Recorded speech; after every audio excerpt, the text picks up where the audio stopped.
ताज्या बातम्यांसाठी ABP माझाला subscribe करा आणि बेल आयकॉन प्रेस करा। हवामान खात्याने वर्तवलेल्या अंदाजानुसार गोंदिया जिल्ह्यामध्ये गुरुवारी अवकाळी पावसाने हजेरी लावली आणि याचा सर्वाधिक फटका जो आहे तो धान उत्पादक शेतकऱ्यांना बसला आहे। पूर्व विदर्भातील भंडारा गोंदिया जिल्ह्याला धराचे कोठार असं संबोधलं जातं, पण यावर्षी पाऊस उशिरा आल्यानं धान पिकाच्या रोवण्या देखील उशिरा झाल्यात, त्यामुळे मळणी देखील उशिरा करण्यात आली आहे। पण शेतकऱ्यांच्या मळण्या सुरू असतानाच अवकाळी पावसाने हजेरी लावल्यानं धान पिकाला याचा मोठा फटका बसलाय। तर शेतकऱ्यांच्या झालेल्या नुकसानाचे कृषी विभागाने पंचनामे करण्याचे आदेश दिले आहेत। राज्यामध्ये कालपासून पणन महासंघाच्या कापूस खरेदीचा शुभारंभ झालाय।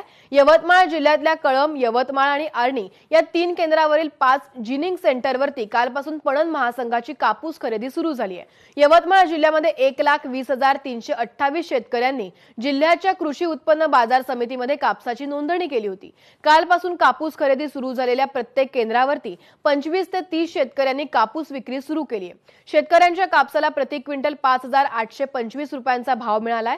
राज्यामध्ये 30 केंद्रांवरती लवकरच कापूस खरेदी सुरू होणार आहे। खरेदी सुरू झाल्यानं आणि चांगला भाव मिळाल्यामुळे शेतकऱ्यांनी समाधान व्यक्त केलं आहे।